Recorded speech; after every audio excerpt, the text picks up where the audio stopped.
Alrighty, traders, this is Blake Morrow. You are listening to the, I almost wanted to say the lunch money webinar, but this isn't the lunch money webinar. This is the Daily Roundup webinar.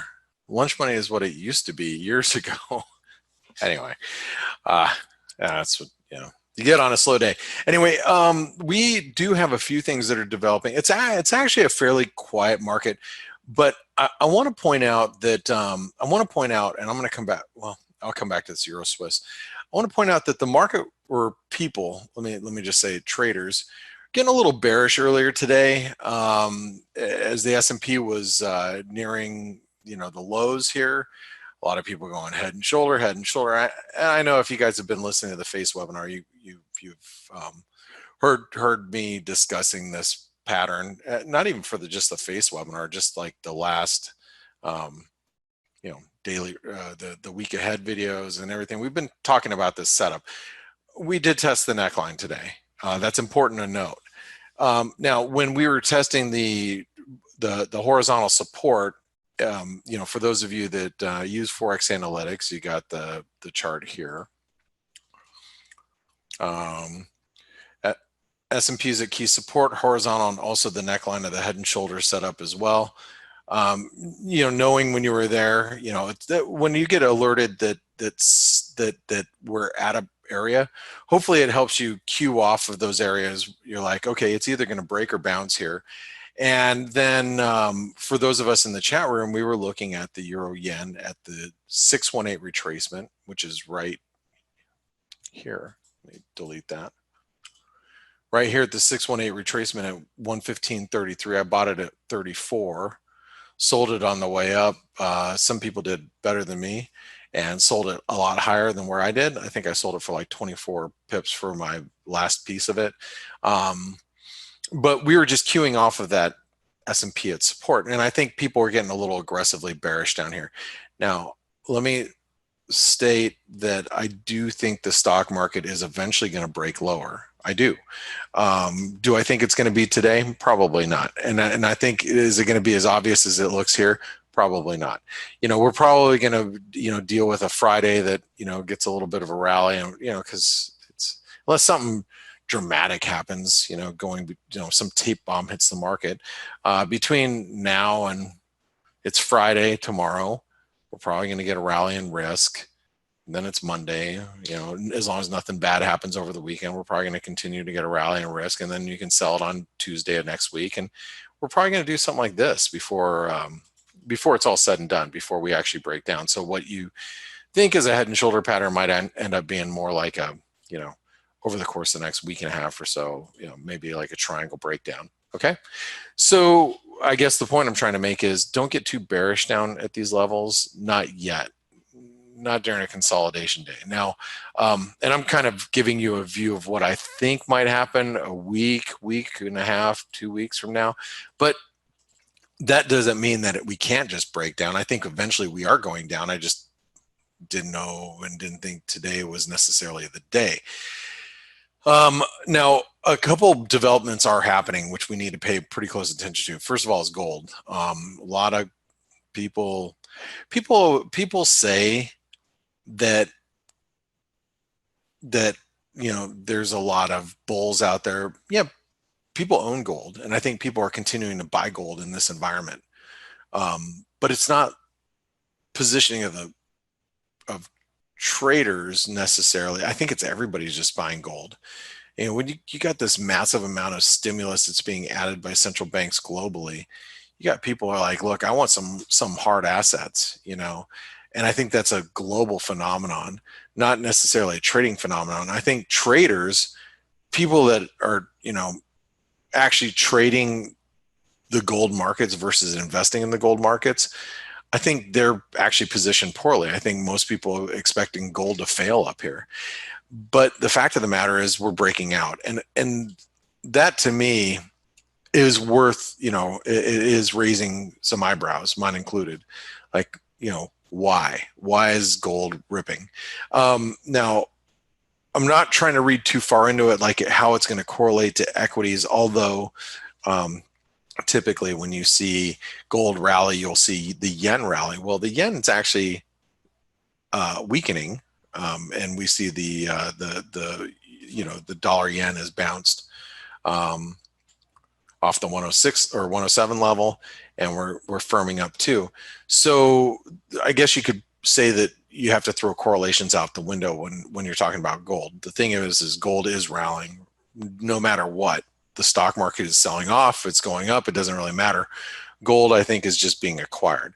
So let me just stop and say that I don't think shorting gold is a good proposition at this moment, especially as it's breaking out of this triangle. Okay, how is it gonna translate to FX terms? I don't know, and I'm not trying to figure that out at this moment. All I'm trying to do at this moment is just note that gold is on the move and it is breaking higher, and we should take note of it. Another big development, I think, is the Euro Swiss, and this is the one thing that's kind of hampered the Euro's ability to break higher. Is the Euro Swiss is attacking the 105 level.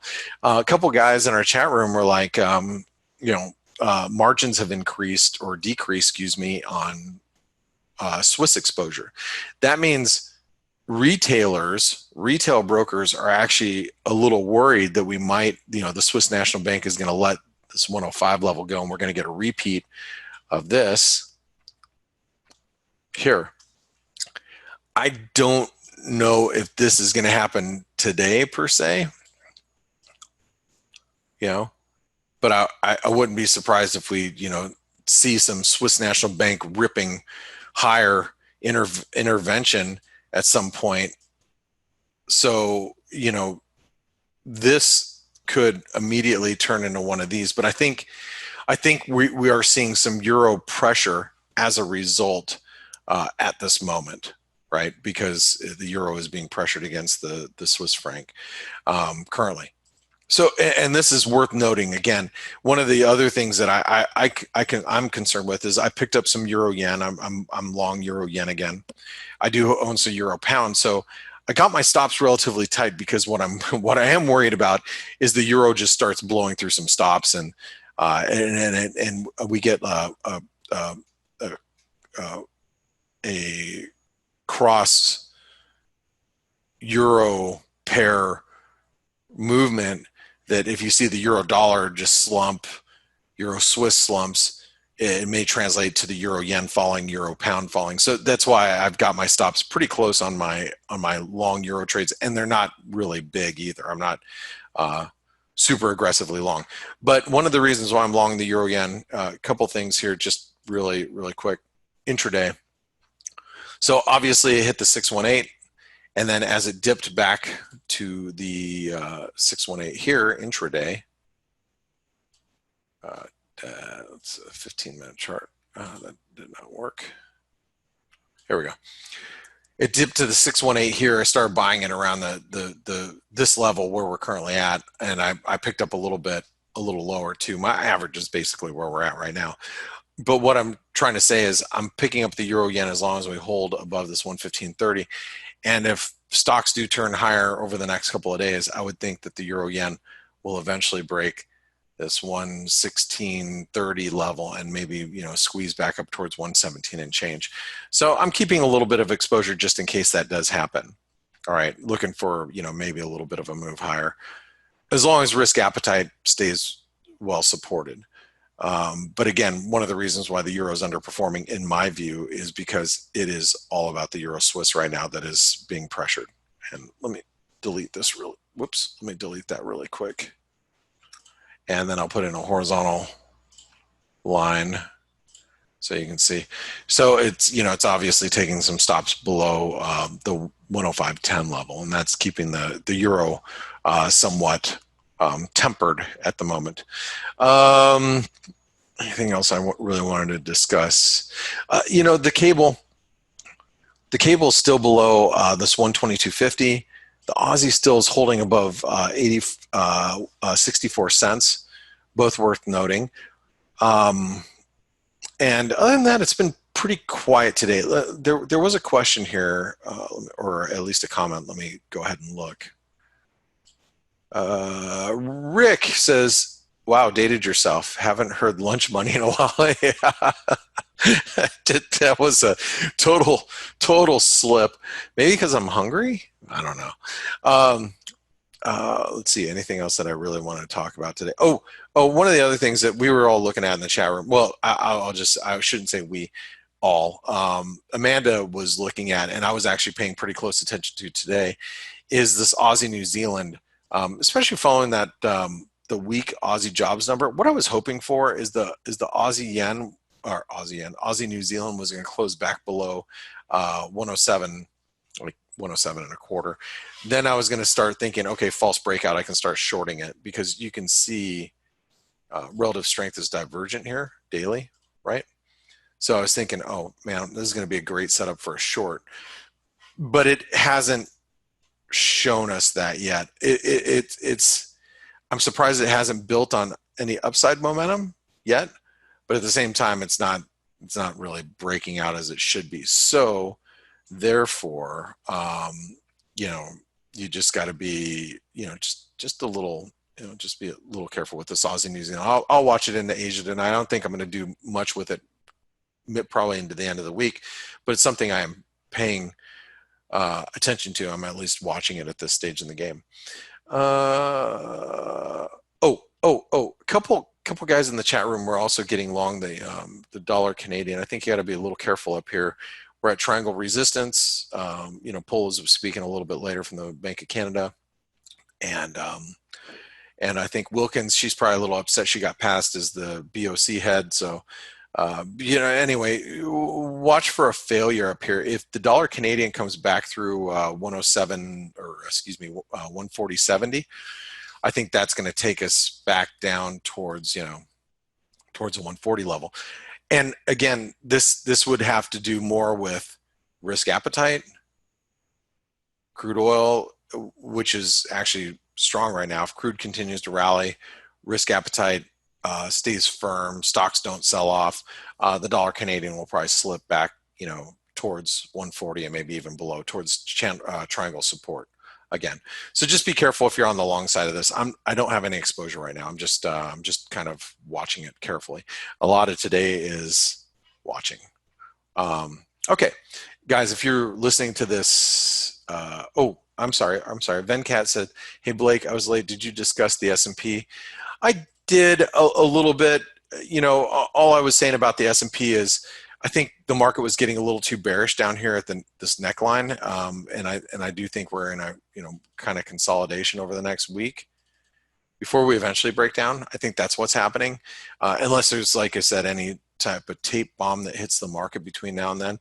But I think being bearish to the S&P at these levels doesn't make a lot of sense to me at this moment, because I don't have there's no real reason. I mean, other than the obvious reasons, there's nothing that's going to trigger me or trigger the market to actually sell off at this moment.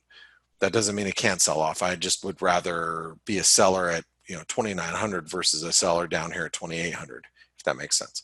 Okay. If you guys are listening to this as a recording, that means you're not a ForexAnalytix subscriber, so make sure you try us out. It's only $1 for 10 days. Download the mobile app when you do that. And also, it doesn't matter what version you're using, whether it's premium or light, you'll get to test out the premium version. Plus, you'll get to listen to all these webinars, no matter what version you're listening to. So, you guys have a great one. Remember, we don't do the daily roundup tomorrow because it's Friday, and I hope you guys have a nice, restful, peaceful, healthy afternoon and evening. I'll talk to you guys tomorrow morning on the Face webinar. Thanks, guys. Have a good one.